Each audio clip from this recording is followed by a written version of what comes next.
membuka bagian daripada firman Tuhan yang nanti mungkin saya akan bahas di dalam perumpamaan Markus saja, karena baru kali ini saya mungkin sharing kepada firman Tuhan, tapi saya buka banyak ayat ya, tapi saya sudah buat PowerPoint-nya jadi tinggal bisa dilihat.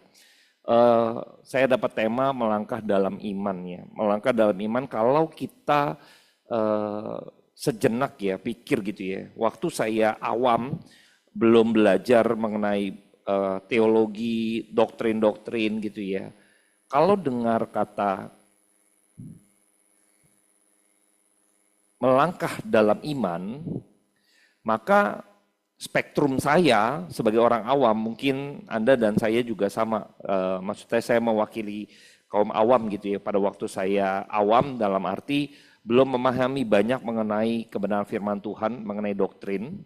Jadi kalau bicara melangkah dalam iman, kita ambil sekarang awal tahun di dalam 2026.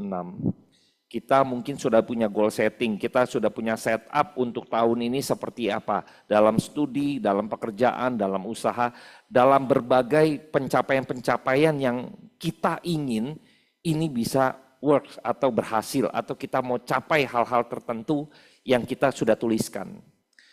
Nah, kita akan doakan dan kita berharap apa yang kita sudah rancangkan ini, apa yang sudah kita tetapkan ini, apa yang sudah kita coba tuliskan ini untuk pencapaian goal setting ini, kita berharap ini akan tercapai ya, dan goalnya itu berhasil gitu ya, terjadi ya.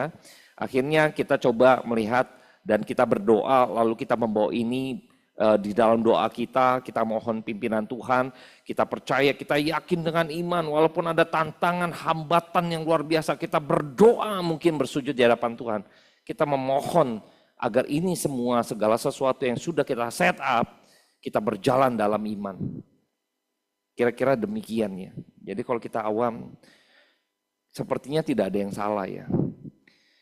Ketika kita melihat bahwa apa yang kita coba gumulkan, kita bawa dalam Tuhan, semua berbau spiritual. Kita doakan, kita mohonkan kepada Tuhan, kita coba untuk confess bahkan gitu ya. Kita ingat janji Tuhan, kita klaim janji Tuhan. Kita melangkah dalam iman.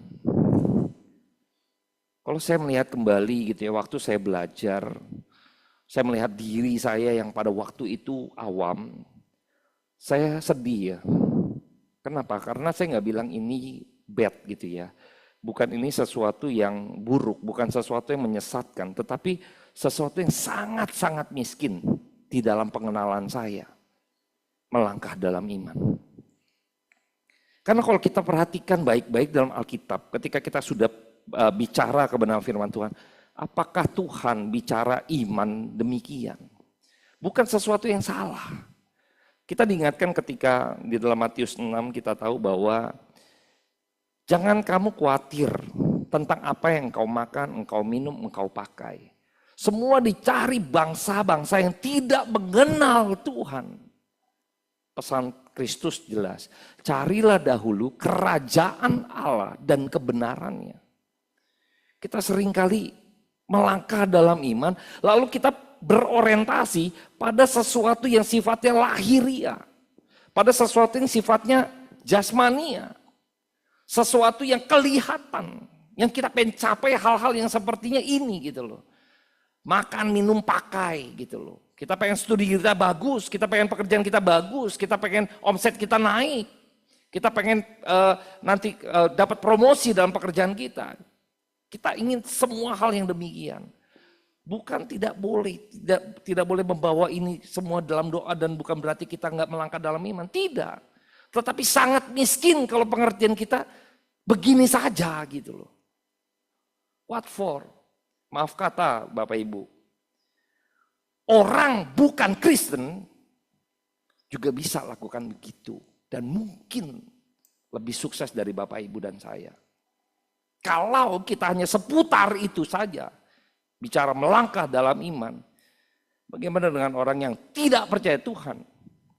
Yang mungkin gak ada embel-embel untuk didoakan. Yuk kita doakan, kita pengen goal setting ini, kita doakan, kita bawa, kita melangkah dalam iman. Mungkin di luar sana tidak menggunakan hal ini, tidak didoakan. Mereka rancang, mereka strategi marketing seperti apa, yuk kita akan mencapai seperti ini. Nggak perlu didoakan bahkan. Nggak ada doa persekutuan, yuk kita doakan rancangan kita masuk dalam iman, melangkah dalam iman. Saya rasa nggak demikian. Apa yang membedakan? Kalau kita hanya memikirkan hal yang demikian, begitu ceteknya kita.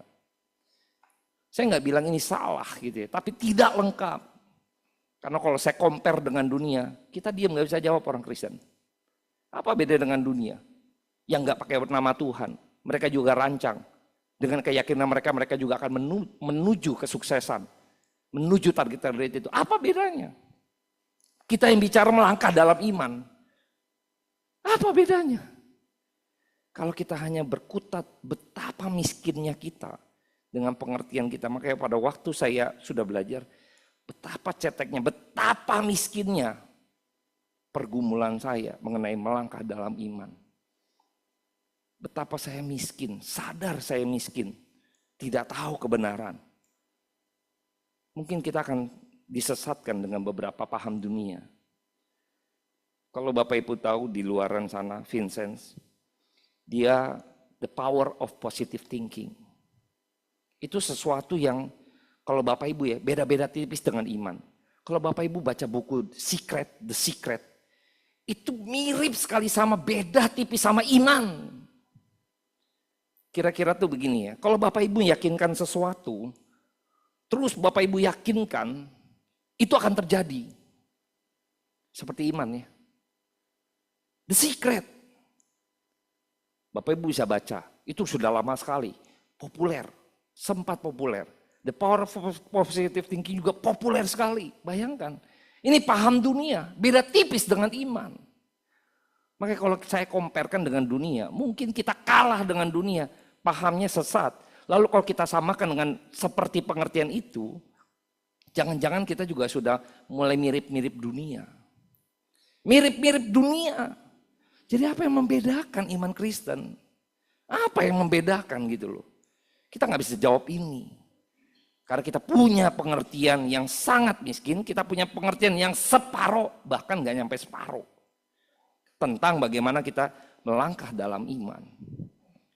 Saya coba akan buka di dalam slide-slide saya akan kasih gambaran saja. Karena begitu banyak kalau mau dibahas gitu ya. Saya minta slide saya dibuka. Slide pertama saya, apa itu iman? Ada 3 hal. Yang pertama saya dasar gitu ya. Itu kecil ya, nanti saya bacakan.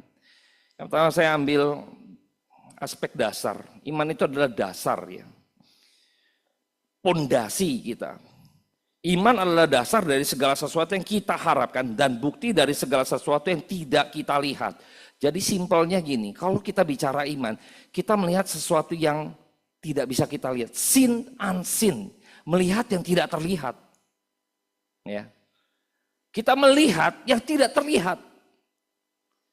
Melihat masa depan kan belum terlihat. Tapi kita dengan iman memiliki dasar itu dan bukti itu untuk melihat yang tidak terlihat. Nah itu dasarnya, pondasi kita. Iman. Bagian kedua saya coba bahas aspek, karena bicara iman, ini bicara ada tindakan gitu ya. Ada konfirmasi. Sehingga iman itu tidak mati sifatnya. Dari seperti yang kita di dalam Yakobus 2 ayat 26 saya akan bacakan. Sebab seperti tubuh tanpa roh adalah mati, demikian jugalah iman tanpa perbuatan-perbuatan adalah mati. Ini nggak bisa kalau kita bicara iman, kita juga pasti dikonfirmasi. Iman itu sesuatu yang tidak kelihatan, intangible things, sifatnya abstrak Bapak Ibu. Iman sifatnya abstrak. Nggak bisa kelihatan, dari mana kita tahu? Lalu muncul, terkonfirmasi dari tindakan yang kelihatan Bapak Ibu. Yang kelihatan, yang nyata. Nah ini terkonfirmasi. Maka kita harus memiliki satu pengertian dulu gitu loh. Jadi waktu kita beriman, nggak salah beriman gitu loh. Kita paham ada aspek apa di dalamnya. Kalau iman hanya beriman gitu kan, tetapi tidak ada perbuatannya, tidak terkonfirmasi. Lalu apa ya iman kita yang tidak kelihatan ini terkonfirmasi dari apa? Ini semua nanti akan menyangkut segala sesuatunya. Bagaimana Anda dan saya mengenal kebenaran firman Tuhan. Iman yang didasar daripada kebenaran firman Tuhan. Semua akan terkonfirmasi Bapak Ibu.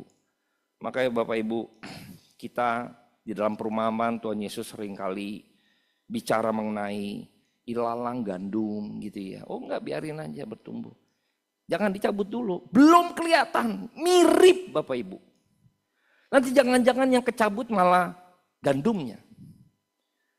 Tuhan bilang jangan, biarkan mereka bertumbuh. Karena nanti baru kelihatan. Nanti baru kelihatan Bapak Ibu. Kita nggak bisa gitu loh. Untuk bisa langsung, wah ini begini, ini nggak bisa. Maka tapi iman terus perbuatan akan mengkonfirmasi itu. Nanti. Ini yang kita perlu coba pikirkan kembali gitu ya. Memperkaya pengertian kita supaya kita dapat sesuatu yang kaya. Waktu kita menggumulkan sesuatu yang melangkah dalam iman, kita tahu harus bagaimana dan seperti apa. Responnya seperti apa. Kalau kita nggak tahu beberapa aspek ini, saya rasa kita juga ya nggak ada bedanya lah dengan yang saya bilang dengan hal-hal dunia. Ketika kita mengucapkan kalimat melangkah dalam iman, kita akan tetap memiliki pengertian yang begitu miskin. Ya. Aspek yang ketiga, saya nggak terlalu lama untuk bahas ini karena nanti waktu tidak cukup ya. Jadi saya coba memberikan pengetahuan gitu ya. Ada beberapa bagian gitu loh yang perlu kita ketahui. Yang ketiga adalah anugerah. Di dalam Efesus 2 ayat 8 sampai 9 demikian firman Tuhan. Sebab karena kasih karunia kamu diselamatkan oleh iman, itu bukan hasil usahamu, tetapi pemberian Allah. Itu bukan hasil pekerjaanmu. Jangan ada orang yang memegahkan diri. Jadi kalau bicara iman Kristen, ini bicara pemberian Tuhan, anugerah Tuhan. Itu yang membedakan. Lalu kalau kita bicara iman, selalu dikaitkan dengan keselamatan. Iman orang Kristen selalu dikaitkan dengan kebenaran firman Tuhan. Iman Kristen itu dikaitkan dengan Kristus, nggak bisa enggak. Itu yang membedakan kita dengan dunia yang memiliki strategi di dalam goal setting mereka, melangkah dalam iman mereka, tanda petik gitu ya, meyakini apa yang mereka yakini, kun payakun gitu ya, itu akan terjadi gitu. Itu bedanya. Seringkali kita melangkah dalam iman pun bedanya tipis dengan mereka. Hanya kita pakai berdoa dalam nama Tuhan Yesus. Tapi kita nggak pernah mikirkan, kalau kita bicara iman selalu kaitkan dengan keselamatan, dengan Kristus, dengan kebenaran. Ini nggak boleh lepas. Nggak boleh lepas. Makanya aspek kita waktu bicara dalam melangkah dalam iman Bapak Ibu. Maaf, sorry to say Bapak Ibu. Jangan untuk hal-hal yang lahiriah. Karena orang dunia dia kerjakan dengan strategi. Tanpa doa pun saya rasa dia lebih sukses daripada Anda dan saya yang berdoa.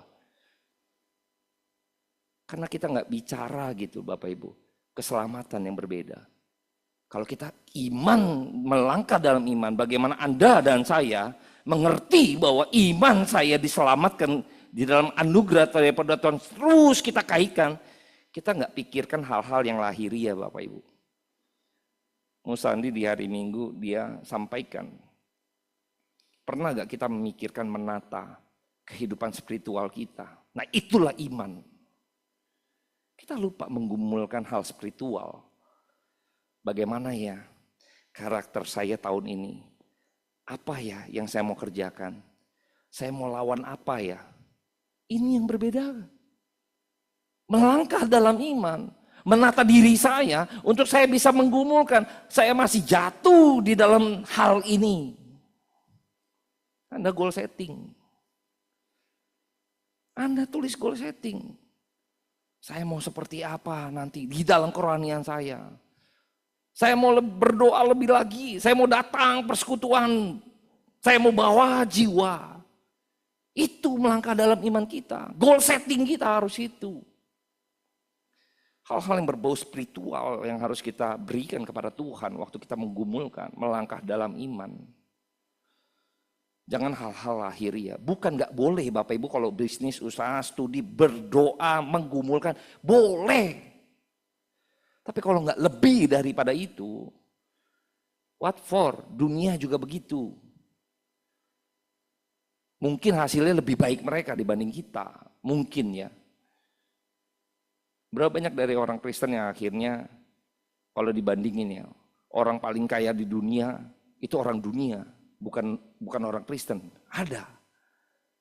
Jadi kita mau kaitkan antara sesuatu yang lahiria, sesuatu yang jasmania dengan yang spiritual. Nggak bisa di-compare.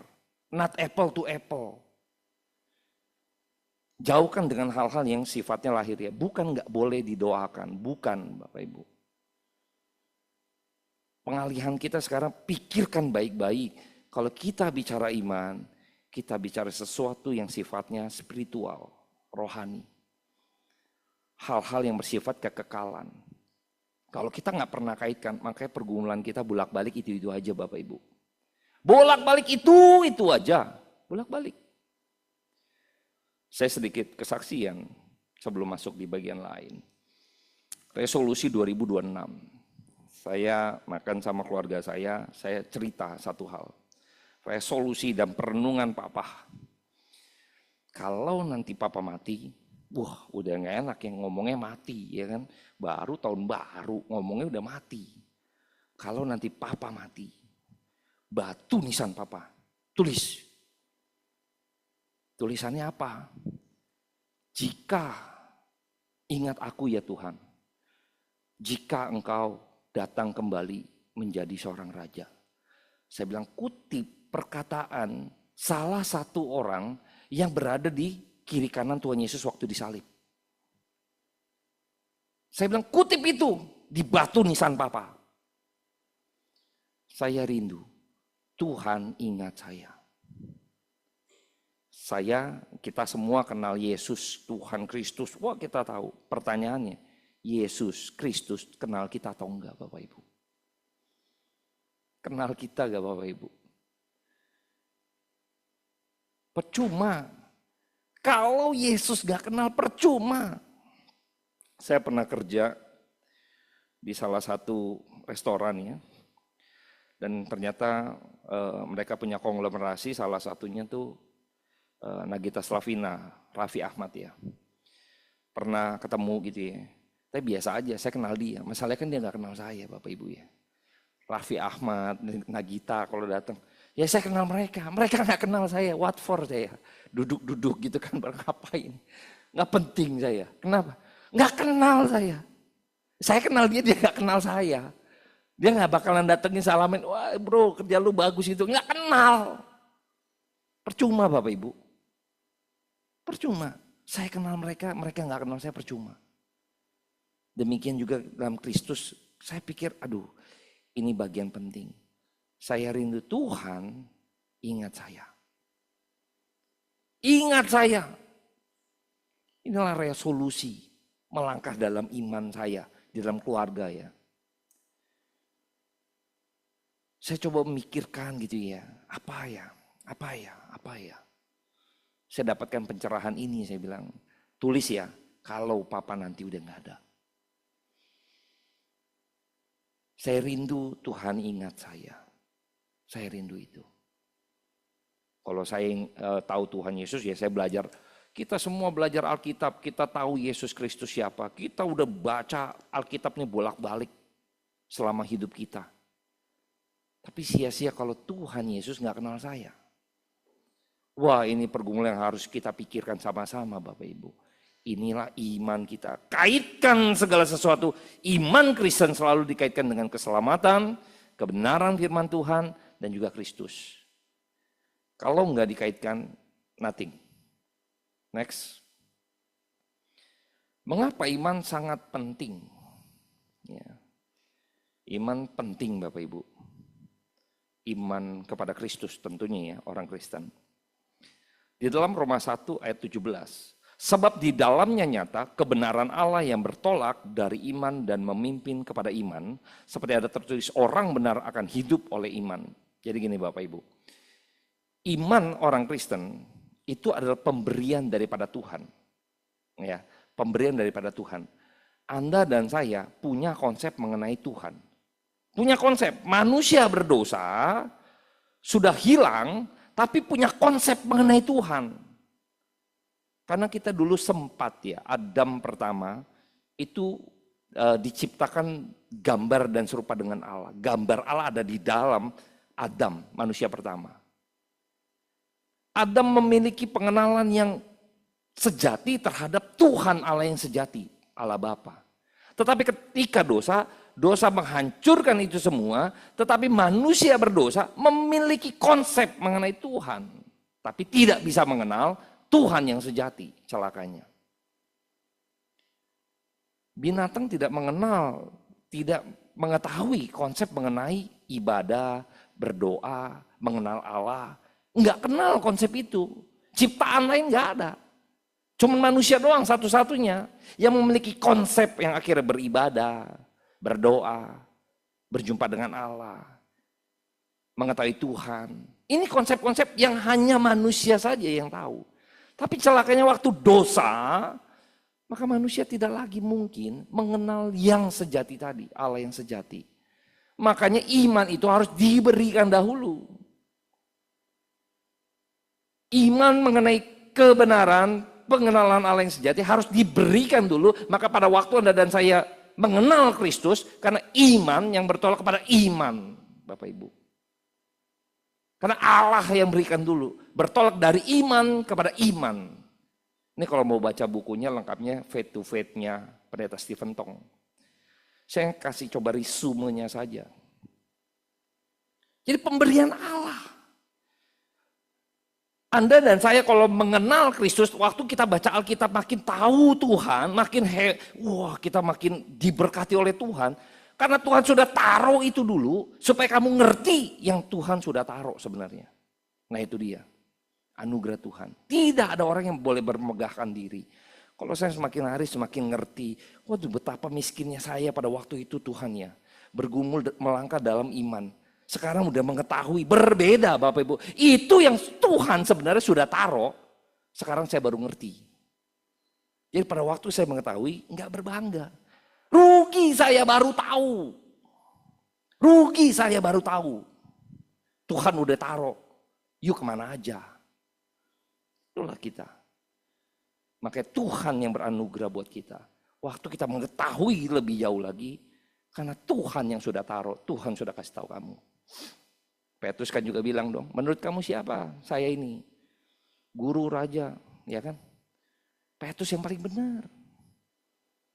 Mesias, anak Allah, juru selamat. Petrus yang paling benar.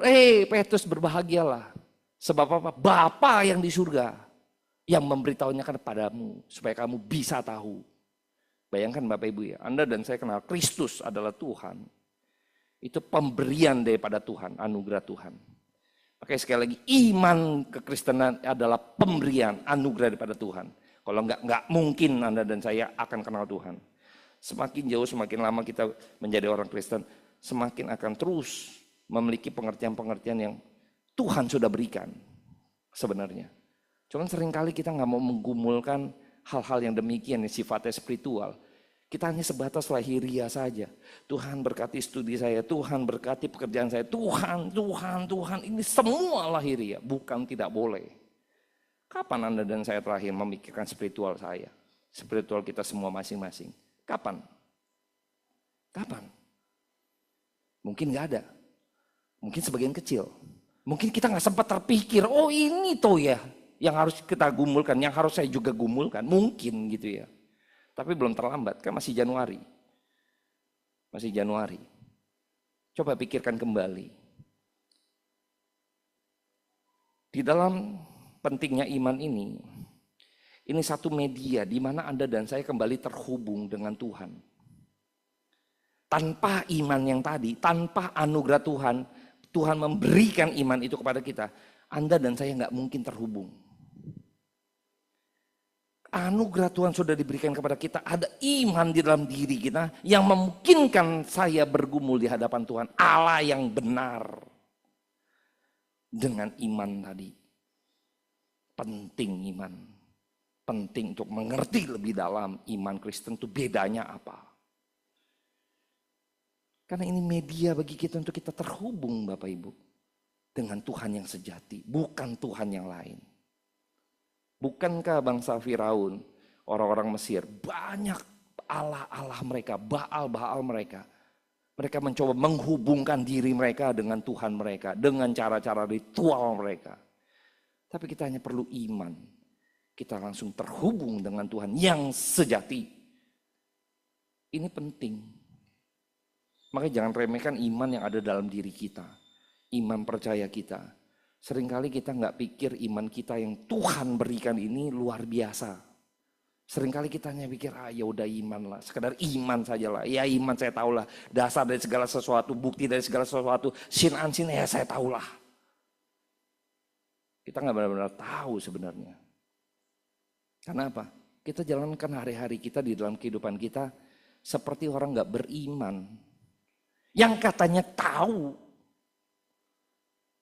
Tapi terkonfirmasi dari perbuatan kita seperti orang gak kenal Tuhan loh. Maka Tuhan di dalam hal kekhawatiran, itu dicari bangsa-bangsa yang tidak mengenal aku. Masih mikirin begituan. Bayangkan ya, Tuhan tegur. Bukan gak boleh Anda dan saya khawatir. Bukan gak boleh kita ini prepare, bukan. Tapi sudah kepikirkan bagian daripada spiritual kita, kehidupan rohani kita. Sampai sungguh-sungguh kita mikirin studi kita. Sampai sungguh-sungguh kita mikirin spiritual kita. Seperti kita memikirkan usaha kita, pekerjaan kita, omset kita. Pernah gak memikirkan seserius itu kehidupan spiritual kita? Kita punya media yang terhubung langsung dengan Tuhan. Kita gak pernah mau cari tahu Tuhan. Kita gak mau cari tahu lagi mengenai Alkitab. Saya rasa kita gak tahu ya. Baca Alkitab sejauh mana kita, mungkin udah jauh. Sedalam apa kita ngerti firman Tuhan? Kita who knows. Aduh berat nih. Kan masuk di dalam grup baca Alkitab tiap hari ya. Pak Yakub bilang, coba kalau ada insight, saya kirim pertanyaan tipis-tipis gitu kan. Nggak ada yang respon Bapak Ibu. Saya kasih spill dikit gitu kan. Perhatikan gak? Coba deh ada bedanya gak? Waktu baca ini terus ada lihat bedanya gak? Nggak ada yang respon Bapak Ibu. Dari sana saya tahu. Ya sudahlah kita sekedar baca. Oke? Not bad. Starting gak apa-apa. Mula gak apa-apa. Nextnya mungkin dalam. Jangan banyakin baca. Tapi dalamin ngertinya. Nextnya mungkin gitu. Ya udah, saya mau kasih insight bingung gitu jadinya. Saya lempar gitu ya, nggak ada yang respon, nggak ada yang respon terus sampai akhirnya saya memutuskan ya udahlah kita baca dulu aja lah. Mulai mengerti kebenaran lebih lagi membuat kita haus sebenarnya, bukan hanya sekedar baca. Saya juga bukan susah juga ya, jadi bukan nggak boleh baca ya, at least kita pemula. Tapi kalau kita baca lalu nggak ngerti, baca lalu nggak ngerti tuh bingung gitu loh. Jadi mendingan nggak usah baca. Tapi nanti jadinya nggak usah baca nih, jangan ya, tetap baca. Tapi dengan beberapa level tertentu, teman saya bilang, kalau saya nggak ngerti, saya baca bagian ini dulu sampai saya ngerti, baru saya lanjut. Itu cara kita belajar. Kalau nggak keteteran kita ini aja belum ngerti gitu loh. Baca aja dulu. Kita di kampus tuh bacaan banyak banget, enek. Bener enek. Capek. Kadang malas jadi so tahu. Ini gue udah baca. Ini gue udah baca. Terus ulang Bapak Ibu ya. Saya kalau malam ya, isi kehidupan spiritual saya. Kadang tuh nggak mau jadi sok yang udah tahu. Saya dengerin lagi beberapa rekaman sambil tiduran. Dengerin lagi, itu Pak Yakub juga ada rekamannya, UAS dia, UTS dia tuh susah setengah mati. Rekam, dengerin, susah ngerti. Terus ngertiin, denger lagi, buka lagi filenya, dengerin lagi, susah ngerti. Sampai hari ini aja ngerti baru sedikit mata kuliah dia. Yuk kita mau belajar mengenai kebenaran firman Tuhan, mengenai iman kita. Hal yang berikutnya adalah mengapa iman itu penting, karena memberi tujuan dalam Ibrani 11 ayat 6. Tetapi tanpa iman tidak mungkin orang berkenan kepada Allah. Sebab barang siapa berpaling kepada Allah, ia harus percaya bahwa Allah ada dan bahwa Allah memberi upah kepada orang yang sungguh-sungguh mencari Dia. Tujuannya adalah membawa diri Anda dan saya, ketika iman itu ada dalam diri kita, kita terus membawa keberkenanan di hadapan Tuhan.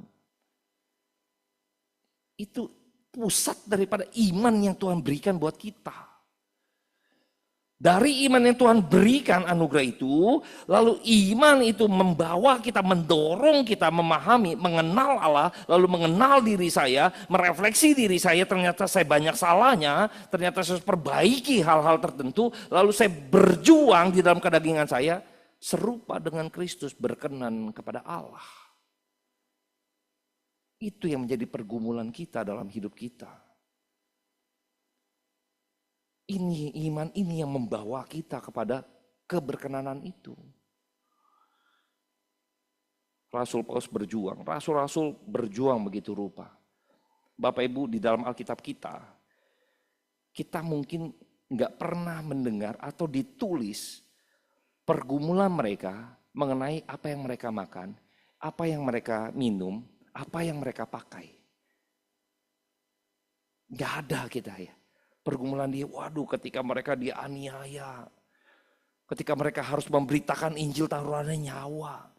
Itu yang dicatat di dalam Alkitab. Enggak dicatat pada waktu itu Petrus bingung kekurangan duit. Lalu mereka menstrategikan untuk supaya ada pendanaan. Lalu mereka gumulkan, doakan, mereka jualan tenda misalnya. Pakai strategi ini. Enggak ada itu Bapak Ibu. Enggak ada. Apakah mereka tidak memikirkan? Ada, tapi itu bukan bagian penting yang perlu dicatat di dalam Alkitab untuk Anda dan saya ketahui. Sekali lagi, bukan tidak boleh ya kita memikirkan hal jasmani. Tidak. Justru semakin Anda dan saya beriman, semakin Anda dan saya memiliki pengertian iman yang dalam, maka semakin Anda dan saya sungguh-sungguh dalam kehidupan kita, studi kita, pekerjaan kita, usaha kita, makin militan Bapak Ibu. Karena beresin ini dulu. Pasti di situ akan beres Bapak Ibu. Rasul Paulus bisa mati-matian mau memberi diri, dipancung kepalanya. Karena mengenal Kristus dengan tepat. Maka mau Bapak Ibu. Maka mau. Itulah reform. Kita tahu bahwa gerakan reform itu di dalam abad ke pertengahan gitu ya, 17, 18. Khususnya Jerman. Jerman itu dipengaruhi oleh doktrin reform. Jadi mereka menghasilkan produk-produk yang berkualitas. Kenapa? Karena mereka benar-benar ketat. Disiplin diri. Maka pada waktu mereka mengerjakan sesuatu, menghasilkan karya yang begitu berkualitas. Itu pengaruhnya. Tapi seringkali kita pikirkan ini dulu, ini nothing. Bobroklah kita. Justru yang pikirkan ini dulu, spiritualnya dulu. Kehidupan spiritual kita seperti apa? Nggak usah nanti tanya bekerja segala macam, nggak usah. Spiritualnya seperti apa? Wah dia sungguh-sungguh berdoa, ntar lihat dia kerja. Pasti sungguh-sungguh. Karena yang tadi, iman akan mengkonfirmasi tindakan. Tindakan akan mengkonfirmasi iman. Nggak bisa main itu, nggak lari. Nggak lari. Kita mesti mendalami iman kita. Next slide. Saya takut waktu saya habis. Wah, 3 menit lagi. Mana ya? Ngantuk ya? Waduh pusing Pak. 2 slide lagi. Oke, hambatan iman. Saya coba ambil di dalam Markus 4. Saya akan bacakan buat kita semua. 14-20 cepat saja gitu ya. Penabur itu menaburkan firman, orang-orang yang di pinggir jalan, tempat firman itu ditaburkan ialah mereka yang mendengar firman, lalu datanglah iblis dan mengambil firman yang baru ditabur di dalam mereka. Demikian juga ditabur di tanah yang berbatuan ialah orang-orang yang mendengar firman itu dan segera menerimanya dengan gembira. Tetapi mereka tidak berakar dan tanpa tahan sebentar saja, apabila kemudian datang penindasan dan penganiayaan karena firman itu, mereka akan segera murtad. Dan yang lain ialah yang ditabur di tengah semak duri, itulah yang mendengar firman itu, lalu kekhawatiran dunia ini dan tipu daya kekayaan dan keinginan-keinginan akan hal yang lain, masuklah menghimpit firman itu sehingga tidak berbuah. Dan seakhirnya yang ditabur di tanah yang baik ialah yang mendengar dan menyambut firman itu lalu berbuah. Ada yang 30 kali lipat, ada yang 60 kali lipat, ada yang 100 kali lipat. Ini kita bicara beberapa hambatan atau kalau saya bilang ada kuadran ya, ada 4 kuadran di dalam perumpamaan ini, yaitu pinggir jalan, berbatuan, semak duri, dan tanah yang subur. Saya nggak bahas ini panjang lebar ya. Saya melihat bahwa posisi kita ini ada di mana? Di kuadran yang mana kita dari 4 ini? Apakah kita menjadi pribadi yang ada di tanah subur? Apakah hati kita ini sebagai media yang subur tanahnya? Sehingga setiap kebenaran firman Tuhan yang ditabur, setiap benih itu ditabur, maka saya menyambutnya. Bukan sekedar saya mendengar, tapi menyambutnya, Anda dan saya bawa itu, renungkan itu baik-baik, sehingga di dalam diri saya berakar akan pengertian yang mendalam, sehingga dalam kehidupan saya ngotot mati-matian. Hidup mengerti Injil, hidup begitu disiplin, tahu pengertian yang benar, maka menjalankan hidup juga ngotot untuk benar sebenar-benarnya. Karena berakar Bapak Ibu. Saya nggak tahu seperti apa kita. Sekadar lalu lalang, yang nggak berakar, ya sudah. Yang nggak mau melawan kedagingan kita, ya sudah. Kuadran pertama itu kan iblis ambil gitu ya. Itu eksternal yang kita nggak bisa tak berdaya gitu ya. Berbatuan itu sesuatu yang eksternal yang sebenarnya kita bisa upayakan. Yang ketiga semak duri itu sifatnya yang internal di dalam diri kita. Yaitu keinginan segala macam. Itu internal, kedagingan kita. Kita bisa perangi Bapak Ibu. Kita bisa perangi. Inilah pergumulan kita. Masih daging. Makanya saya bilang, kalau Papa mati, tulis itu. Papa pengen Tuhan Yesus ingat saya ya. Karena mau berjuang, ini belum mati aja nih. Bergumul, jangan pikir saya nggak jatuh dalam dosa Bapak Ibu. Enggak. Fight. Fight semua. Tapi bagaimana Anda dan saya terus bergumul melawan kedagingan itu. Sampai sempurna. Berkenan kepada Tuhan.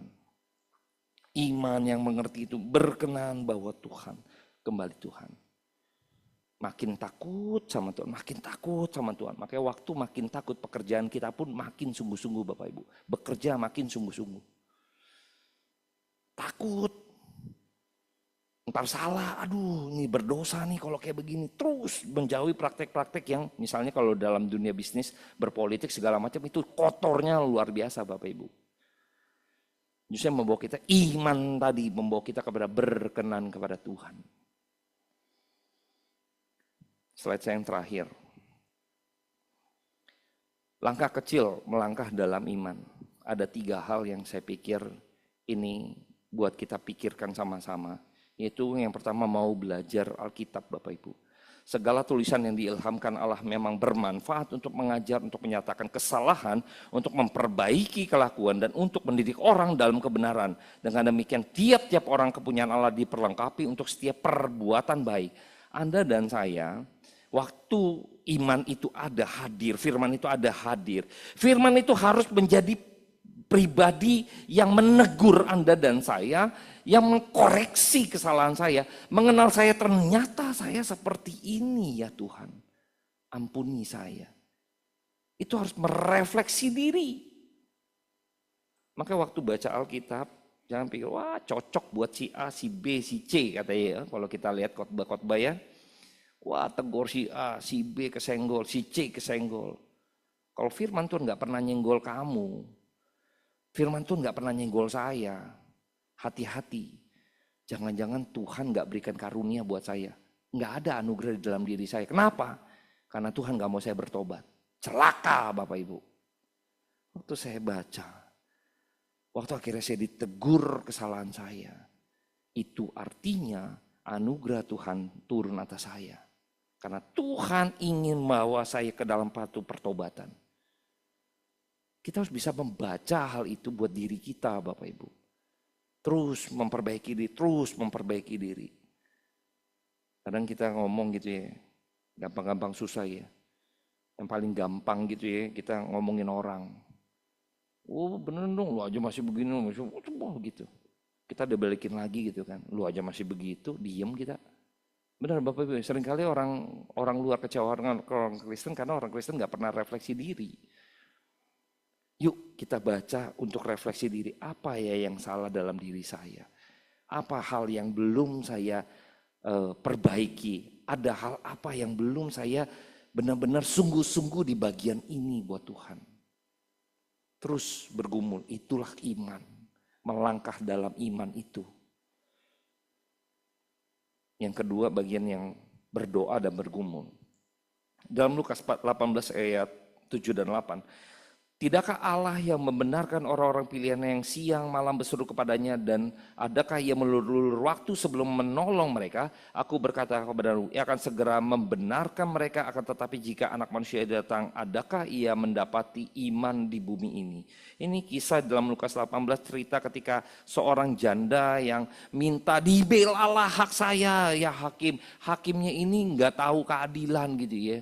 Hakimnya ini yang nggak mau peduli gitu ya. Terus dia datang, hakim bela hak saya, datang lagi hakim bela hak saya, datang lagi hakim bela hak saya. Hakimnya males, capek, ya sudahlah, selesaikanlah perkara dia. Bayangkan ya, terus bergumul, terus berdoa, terus meminta pada Tuhan. Bukan yang ngotot berdoa, artinya apa? Ada satu pergumulan kita untuk membawa Tuhan bela saya, Tuhan tolong saya. Bukan bicara tolong untuk misalnya ke dalam kesusahan, oke lah, not bad lah, minta tolong sama Tuhan, boleh. Tapi tolong untuk saya, coba mengerti apa yang Tuhan mau bicarakan buat saya. Pernah gak Bapak Ibu kita berpikir seperti itu?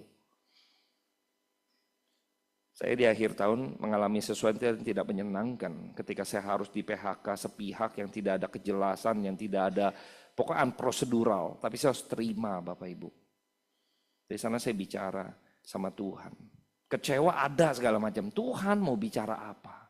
Akhirnya saya diingatkan kembali ketika belajar firman Tuhan. Midbar mengenai padang gurun. Tuhan mau berbicara sesuatu buat kamu. Diam di situ. Tuhan mau ngomong lewat peristiwa, lewat kejadian. Apapun dalam hidupmu. Duduk baik, dengar baik-baik. Tuhan sedang didik kita. Kita mau gak seperti itu? Pergumulan Tuhan kenapa ini kita kecewa? Boleh. Tapi duduk diam, perhatikan, dengaran. Tuhan mau bicara apa buat kamu?